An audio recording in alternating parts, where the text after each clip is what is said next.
हमारे देश में अंबानी की चलेगी या मोदी जी की चलेगी या हमारे देश में किसकी चलेगी?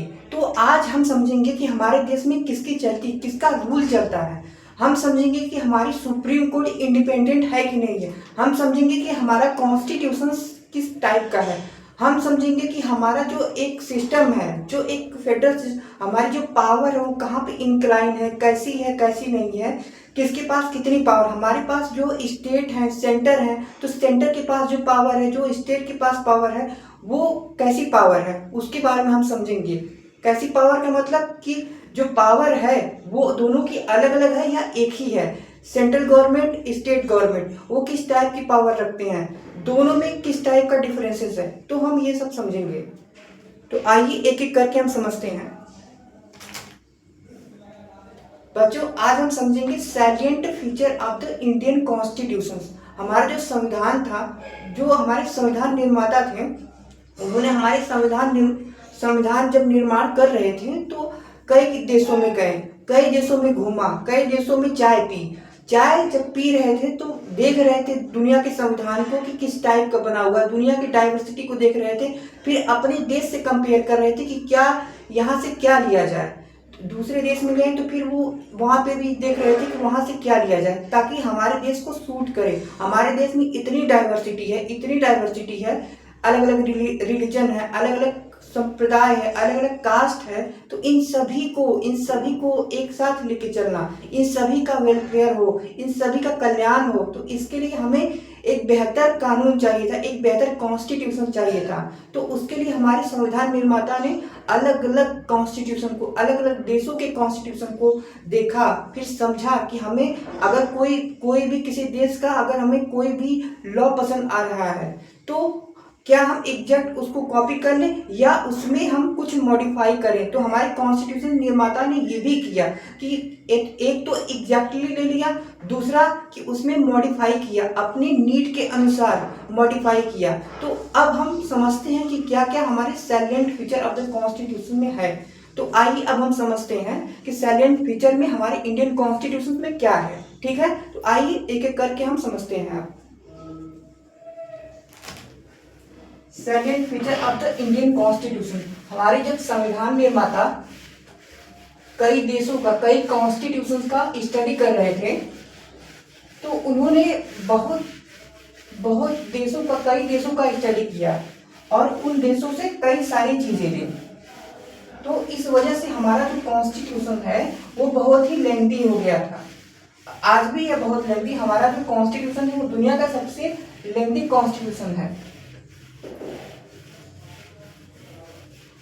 सबसे पहला फीचर यही है हमारे कॉन्स्टिट्यूशन का, सैलिएंट फीचर में salient feature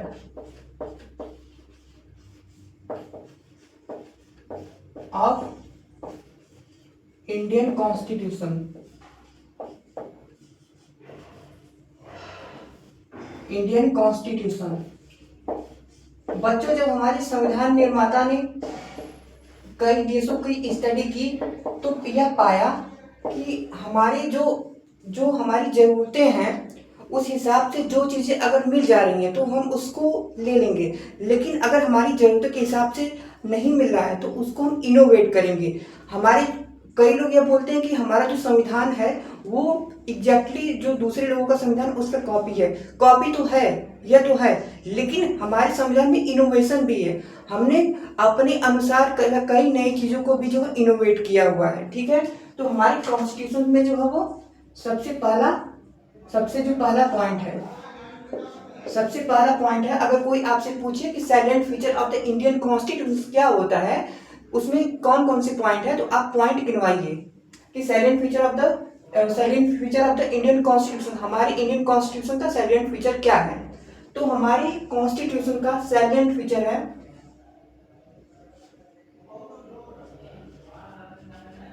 longest Indian constitution. Longest Indian constitution है। हमारा जो संविधान है दुनिया का सबसे लंबा संविधान है। सबसे बड़ा अगर कोई लंबा संविधान है तो हमारे भारत का है। ठीक है, और यही नहीं, हमारे भारत का जो संविधान है वो रिटन संविधान है, रिटन कॉन्स्टिट्यूशन है।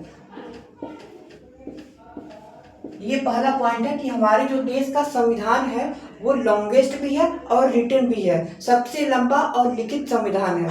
हमारे जो देश का, हमारे जो कंट्री का, हमारे जो भारत देश का जो संविधान है वो सबसे लंबा संविधान है, ठीक है। क्योंकि हमारे देश में इतनी डाइवर्सिटी है कि अगर उसको मैनेज करना होगा ना बच्चों, तो उसको मैनेज करने के लिए हमें जो कानून चाहिए वो अलग अलग चाहिए। उसके लिए जो है वो उसके लिए लंबा कानून ही चाहिए, तभी हम अपने जो देश है, देशवासियों को बेहतर जीवन दे सकते हैं। इसलिए हमारे संविधान निर्माताओं ने कई देशों की स्टडी किया और उसके बाद निचोड़ निकाल के लेके आए, तभी जो उसका रिजल्ट निकला वो था कि लॉन्गेस्ट इंडियन कॉन्स्टिट्यूशन बना। और इंडियन कॉन्स्टिट्यूशन वो भी कैसा कॉन्स्टिट्यूशन, रिटन कॉन्स्टिट्यूशन बना। बच्चे अब हम ये समझ लेते हैं कि देखो, देश में दो टाइप के कॉन्स्टिट्यूशन होते हैं। पहला कॉन्स्टिट्यूशन होता है रिटन कॉन्स्टिट्यूशन, दूसरा कॉन्स्टिट्यूशन होता है वो अनरिटन कॉन्स्टिट्यूशन होता है। तो अब हम समझेंगे कि ये जो रिटन कॉन्स्टिट्यूशन है और अनरिटन कॉन्स्टिट्यूशन है वो क्या है, ठीक है, और इसको हमने कहाँ से लिया। पहला पॉइंट हो गया इसमें। अब हम थोड़ा सा रिटन कॉन्स्टिट्यूशन को समझ लेते हैं, फिर हम इसमें आगे बढ़ेंगे।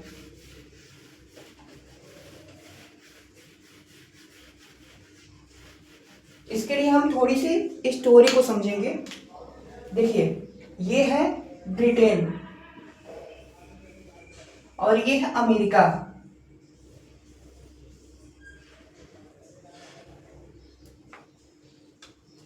यहां पे अनरिटन कॉन्स्टिट्यूशन,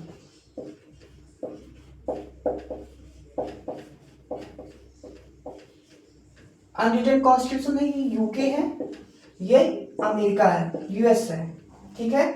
यहाँ पे रिटन कॉन्स्टिट्यूशन है।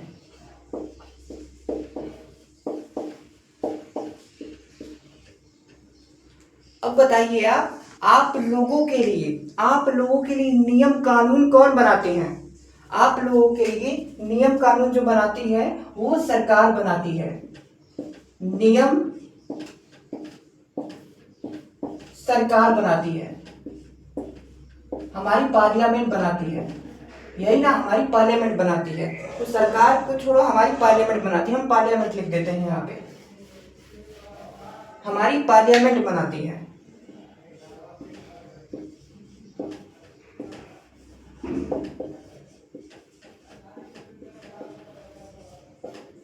अच्छा, यहाँ पे भी रिटन में भी देखो बच्चों, रिटन में भी यही हाल है और अनरिटन में भी यही हाल है कि हमारा जो पार्लियामेंट है वही देशवासियों के लिए लॉ बनाता है कि लॉ, देश में किस प्रकार का लॉ होगा, कैसा लॉ होगा, वो हमारी पार्लियामेंट ही बनाएगी। लेकिन इन दोनों में डिफरेंस कहाँ है? आप लोग पूछेंगे सर इसमें दोनों में डिफरेंस कहाँ पे है, रिटन है अनरिटन है? तो देखो, डिफरेंस है इसमें। पार्लियामेंट है यहाँ पे, जब पार्लियामेंट है, पार्लियामेंट लॉ बना रही है। रिटन कॉन्स्टिट्यूशन में पार्लियामेंट अगर लॉ बना रही है तो वो कोई एक ऐसा होगा, कोई एक बॉडी होगी या कुछ भी ऐसा होगा जो पार्लियामेंट को गाइड कर रहा होगा। पार्लियामेंट को गाइड कौन करेगा? आप सोचिए, पार्लियामेंट को गाइड कौन करेगा? आप लोग सोचिए, पार्लियामेंट को जो गाइड करेगा रिटन कॉन्स्टिट्यूशन में, हमारे देश में पार्लियामेंट को गाइड कौन करता है? तो हमारे देश में पार्लियामेंट को गाइड करती है हमारी कॉन्स्टिट्यूशन।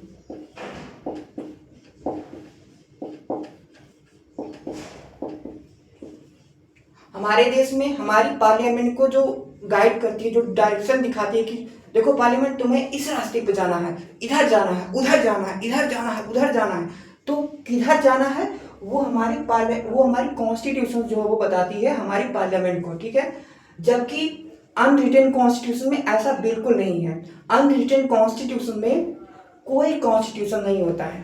अनरिटन कॉन्स्टिट्यूशन में जो पार्लियामेंट होती है, कॉन्स्टिट्यूशन तो होता है, लेकिन जैसे मान लो कि पार्लियामेंट है, पार्लियामेंट ने कोई लॉ बना दिया ना, तो वही उस देश का कॉन्स्टिट्यूशन हो जाएगा। अनरिटन कॉन्स्टिट्यूशन में जो पार्लियामेंट ने बोल दिया वही उस देश का कॉन्स्टिट्यूशन हो जाएगा। जबकि रिटन कॉन्स्टिट्यूशन में ऐसा नहीं होता है बच्चों। रिटन कॉन्स्टिट्यूशन में ये होता है कि जो पार्लियामेंट करेगी वो कॉन्स्टिट्यूशन के अकॉर्डिंग करेगी। अगर कॉन्स्टिट्यूशन के अकॉर्डिंग नहीं कर रही है तो उस देश की सुप्रीम कोर्ट उस लॉ को स्क्रैप कर देगी, खत्म कर देगी, कहानी खत्म हो जाएगी। तो ये पूरा कहानी है। हमें रिटन कॉन्स्टिट्यूशन अनरिटन कॉन्स्टिट्यूशन दोनों में यही देखना है कि हमारी जो पार्लियामेंट है कौन सुप्रीम होगा, रिटन कॉन्स्टिट्यूशन में अनरिटन कॉन्स्टिट्यूशन में। ध्यान देना बच्चों कि जो रिटन कॉन्स्टिट्यूशन है, रिटन कॉन्स्टिट्यूशन है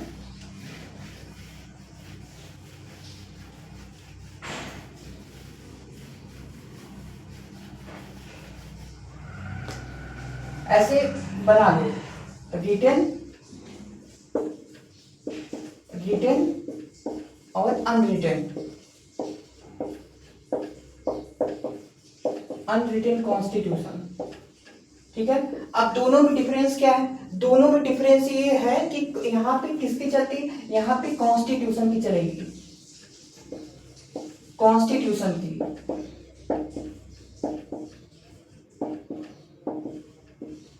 यहाँ पे कॉन्स्टिट्यूशन की चलती है और यहाँ पे पार्लियामेंट की चलेगी। यहाँ पे जैसे यूके में पार्लियामेंट की चलती है, पार्लियामेंट ने अगर कोई लॉ बना दिया है तो वहां का वो कॉन्स्टिट्यूशन हो गया। तो कॉन्स्टिट्यूशन में जो है वो रिटन कॉन्स्टिट्यूशन में जो पार्लियामेंट ने बोल दिया वही कानून हो गया, तो वही वहां का कॉन्स्टिट्यूशन हो गया। ठीक है, तो अब दूसरा पॉइंट है जो मेन है रिटन कॉन्स्टिट्यूशन और अनरिटन कॉन्स्टिट्यूशन में। दूसरा पॉइंट है कि सुप्रीमेसी किसकी होगी। कॉन्स्टिट्यूशन के अकॉर्डिंग तो पार्लियामेंट हमारी चलती है, ठीक है, ये तो पता चल गया। ठीक है, अब ये तो हमने मान लिया, लेकिन जो हमारा सिस्टम है उसमें सुप्रीम कौन है। हमारा जो एक सिस्टम बना हुआ रिटन कॉन्स्टिट्यूशन में जो सुप्रीम होगा वो कौन होगा। हमारे जो सिस्टम में सुप्रीम है वो है यही कॉन्स्टिट्यूशन ऑफ इंडिया।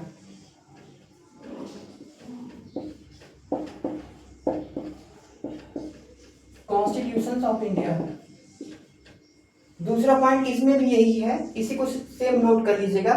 पार्लियामेंट, यहाँ की जो पार्लियामेंट है वो जो बोल देगी वही, कुल मिला के जो पार्लियामेंट है वो सुप्रीम है। पार्लियामेंट लॉ बनाती है, पार्लियामेंट लॉ अपने अकॉर्डिंग बनाएगी। पार्लियामेंट किसी से निर्देशित होकर डायरेक्ट करके नहीं बनाएगी कि पार्लियामेंट को कोई बताएगा कि उसको कौन सा लॉ बनाना है, कौन सा लॉ नहीं बनाना। पार्लियामेंट कोई गाइड नहीं करेगा कि इस डायरेक्शन में जाओ, उस डायरेक्शन में जाओ। तो पार्लियामेंट को कोई गाइड करने वाला नहीं है कि डायरेक्शन जो हो कौन सी होगी कौन सी नहीं होगी। तो कुल मिला के ये बात है कि अगर पार्लियामेंट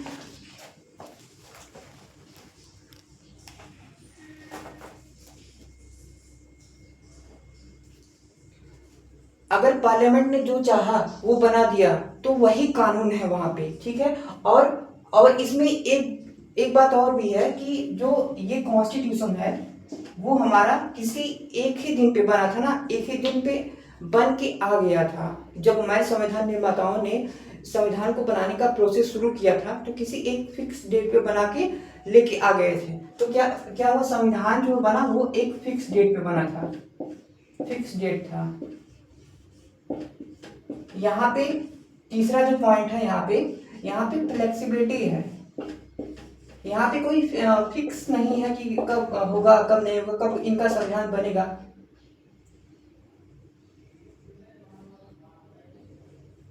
इनका संविधान रोज बनेगा, रोज जो वो नया नया संविधान बनता रहेगा। तो यहाँ पे फ्लेक्सिबिलिटी है। ठीक है, यहाँ पे नए नए संविधान यहाँ पे ऐड होते रहते हैं। अगर अनरिटन में बात करें तो नए नए संविधान ऐड होते रहते हैं, जबकि यहाँ पे ऐसा नहीं है। यहाँ पे एक फिक्स डेट पे बन गया तो बन गया। ठीक है, ये हो गया पूरा मामला। अब हम देखेंगे कि जो हमारा लॉ होता है वो दो टाइप का होता है। एक होता है जो कॉन्स्टिट्यूशन में, जैसे फिक्स डेट है, एक बार जब कॉन्स्टिट्यूशन बन गया तो कॉन्स्टिट्यूशन के बनने के बाद जो लॉ होंगी कॉन्स्टिट्यूशन के अंदर, तो क्या हमारा जो कंट्री है वो केवल कॉन्स्टिट्यूशन के लॉ के, जो हमारा संविधान लिखा हुआ उस लॉ में, जो उस संविधान में जो लॉ लिखा हुआ, ऐसे मान लो कि संविधान में कोई लॉ लिखा हुआ है, तो क्या हमारा देश बस उसी लॉ के तहत चलेगा या कोई अन्य लॉ भी होगा जो कॉन्स्टिट्यूशन से अलग होगा। तो वो भी है जिसको बोलते हैं हम ऑर्डिनरी लॉ। लॉ हमारे दो टाइप के होंगे, एक होगा कॉन्स्टिट्यूशनल, संवैधानिक लॉ, जो संविधान के अंदर दिया हुआ है, कॉन्स्टिट्यूशनल लॉ, ये कॉन्स्टिट्यूशनल लॉ हो गया। अब दूसरा जो है वो है ऑर्डिनरी लॉ, ऑर्डिनरी लॉ, दूसरा वाला है ऑर्डिनरी लॉ। ठीक है, तो यहाँ इंडिया में हमारा ये सिस्टम है कि लॉ जो है वो दो टाइप के होते हैं, एक संविधान के अंदर जो लॉ दिया हुआ है, दूसरा जो संविधान के बाहर लॉ है। जैसे right to education, right to food, right to cheap food, तो फूड सिक्योरिटी एक्ट जिसमें फूड को सस्ते में अवेलेबल कराने का नियम है, फूड सिक्योरिटी एक्ट में चीप को सस्ते में और सब्सिडाइज फॉर्म में अवेलेबल कराने का नियम है। तो ये सब है ऑर्डिनरी लॉ। ठीक है, लॉ जो है वो दो टाइप के होंगे, कॉन्स्टिट्यूशनल लॉ और ऑर्डिनरी लॉ। ये कॉन्स्टिट्यूशनल लॉ वो लॉ है जो संविधान के अंदर होता है, और ये लॉ वो लॉ है जो संविधान के बाहर होता है। एक्स्ट्रा कॉन्स्टिट्यूशनल लॉ, इसको एक नाम और भी देते हैं, extra constitutional law, extra constitutional law. तो इसका नाम ये भी है, एक्स्ट्रा कॉन्स्टिट्यूशनल लॉ है। ठीक है, लॉ हुआ, लॉ दो टाइप के हुए हमारे देश में। लॉ जो वो कानून जो है दो टाइप के होते हैं, और पहला जो कानून होता है वो संविधान के अंदर दिया होता है, संविधान दिया हुआ है ऐसे, और संविधान के अंदर लॉ दिए हुए हैं कि लॉ देश को ऐसे चलाना है, ऐसे चलाना है, ऐसे चलाना है, इस डायरेक्शन जाना है, उस डायरेक्शन जाना है। तो संविधान के अंदर एक लॉ हो गया, एक संविधान के अंदर लॉ हो गया, एक संविधान से बाहर लॉ हो गया। ठीक है, तो जो बाहर वाले लॉ हैं उनको एक्स्ट्रा कॉन्स्टिट्यूशनल लॉ बोलते हैं। ठीक है, दो टाइप के लॉ हो गए। अब हम समझते हैं कि अब तक तो हमने ये समझ लिया कि रिटन कॉन्स्टिट्यूशन क्या, अनरिटन कॉन्स्टिट्यूशन क्या, क्योंकि ये लेंथीएस्ट कॉन्स्टिट्यूशन में आया होता एक पॉइंट है, तो हमने अब इसको भी क्लियर कर लिया कि हमारा रिटन कॉन्स्टिट्यूशन क्या होता है, अनरिटन कॉन्स्टिट्यूशन क्या होता है। ये इंडिया में फॉलो होता है और ये यूके में फॉलो होता है। ठीक है, इंडिया में पार्लियामेंट की सुप्रीमेसी नहीं है। इंडिया में अगर कोई सुप्रीम है, सुप्रीम कौन है, मालिक कौन है, मालिक राजा, तो राजा एक ही है, वो है हमारा देश का संविधान। तो हमारे देश का राजा कौन है, हमारे देश का राजा जो है वो है हमारा संविधान, हमारा भारतीय संविधान। हमारे देश का अगर कोई राजा है तो वो है भारतीय संविधान। न तो हमारे देश में किसी पॉलिटिकल पार्टी की चलेगी, न तो हमारे देश में अंबानी जी की चलेगी, न तो नरेंद्र मोदी जी की चलेगी, न तो किसी भी मंत्री की चलेगी, न तो किसी स्टेट की चलेगी। हमारे देश में अगर किसी की भी चलेगी तो वो है हमारा कॉन्स्टिट्यूशन ऑफ इंडिया। ठीक है, हमारे देश में केवल एक ही रूल करने वाला है और वो है कॉन्स्टिट्यूशन ऑफ इंडिया। तो अब हम दूसरे पॉइंट पे आते हैं, salient features of the Indian constitution पे। ठीक है, आइए अब हम आगे बढ़ते हैं।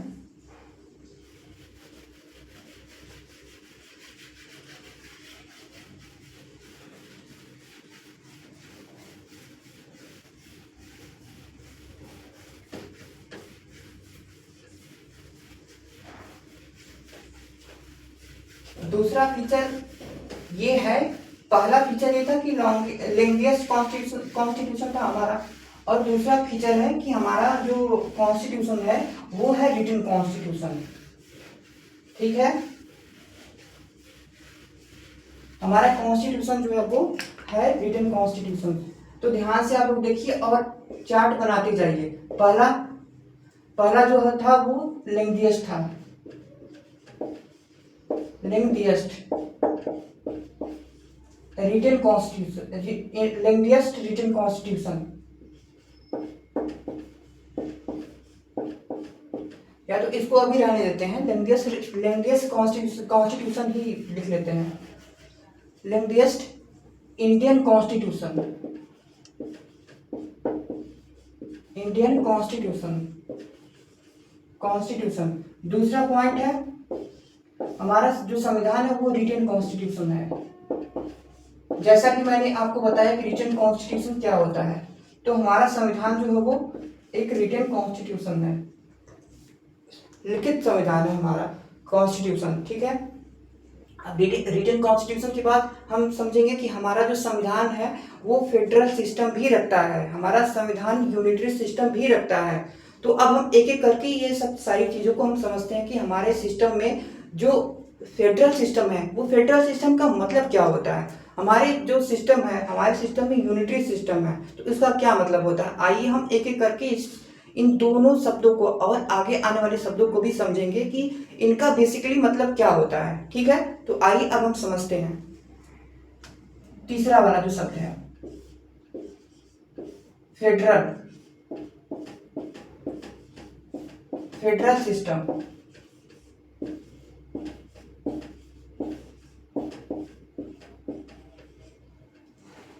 मान लीजिए आप फैमिली के एक सदस्य हो और आप कमाते भी हो, ठीक है, तो और आपके पिताजी भी हैं, वो भी कमा रहे हैं या नहीं भी कमा रहे हैं, तो पिताजी ने जो नियम बनाया हुआ है अपने घर में, उनका नियम प्लस आपका नियम, तो आपके ऊपर दो टाइप के नियम लगेंगे। तो उसी तरीके से हमारा जो कॉन्स्टिट्यूशन है दो टाइप के नियम को अप्लाई करवाता है। दो टाइप के नियम कौन?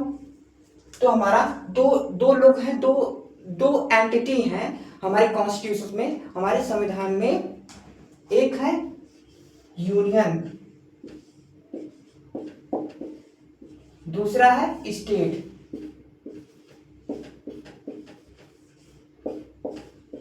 संविधान ने दो बच्चों को क्रिएट किया, यूनियन को, स्टेट को। अब यूनियन को ऐसा लगने लगा था कि यूनियन के पास ज्यादा पावर है और स्टेट के पास कम पावर है। तो ऐसा नहीं है, फेडरल सिस्टम में ऐसा होता है कि स्टेट की अपनी पावर होगी, यूनियन की अपनी पावर होगी, दोनों की अपनी अपनी पावर होगी, अपने अपने क्षेत्र में वो काम करेंगे, किसी के मैटर में किसी का लेना देना नहीं होगा। ठीक है, लेकिन ध्यान यह देना है कि दोनों चलेंगे किससे गाइड होंगे, उनको गाइड करने वाला, उनको इधर से उधर ले जाने वाला, आगे इधर लेफ्ट जाना है, राइट जाना है, लेफ्ट जाना है, राइट जाना है, तो वो कौन करेगा? तो वो करेगा हमारा कॉन्स्टिट्यूशन। हमारा जो स्टेट है किस डायरेक्शन में जाएगा, हमारा जो यूनियन है वो किस डायरेक्शन में जाएगा, उसको निर्धारित करने का जो काम करता है वो करता है कॉन्स्टिट्यूशन। हमारा कॉन्स्टिट्यूशन ये डिसाइड करता है कि हमारा जो कंट्री है वो किस डायरेक्शन में जाएगा, इधर जाएगा कि उधर जाएगा, कि सीधे जाएगा, सीधे जाना है कि लेफ्ट जाना है कि राइट जाना है। तो वो हमारा कॉन्स्टिट्यूशन डिसाइड करेगा, न कि अलग से अपने मन से स्टेट डिसाइड करेगा कि यूनियन डिसाइड करेगा। ठीक है, तो दोनों का मैटर यही है, दोनों एक ही जगह पे आके फंस जाते हैं कि दोनों को मनमानी नहीं करनी है, मनमानी नहीं चलेगी, मनमानी नहीं करनी है, चलेगी किसके? कॉन्स्टिट्यूशन की चलेगी। आपको पावर दी हुई है, आपको पावर दी है, लेकिन आपकी पावर कहां से आई है? तो कॉन्स्टिट्यूशन से आई है, आप उससे अलग नहीं हो सकते हो। आप चलोगे तो कॉन्स्टिट्यूशन के अकॉर्डिंग ही चलोगे, नहीं तो नहीं चलोगे। ठीक है, आपको चलना है तो आप कॉन्स्टिट्यूशन के अकॉर्डिंग चलो। ठीक है, तो फेडरल सिस्टम का मतलब यही है कि फेडरल सिस्टम में ये होता है कि यूनियन और स्टेट की अपनी अलग अलग पावर होती है। ठीक है, अब जैसे कुछ अगर एग्जाम्पल्स देखना हो तो इसमें हम इन दोनों को एक शब्द दे सकते हैं कि ये जो है वो ड्यूअल गवर्नमेंट है, ड्यूअल गवर्नमेंट।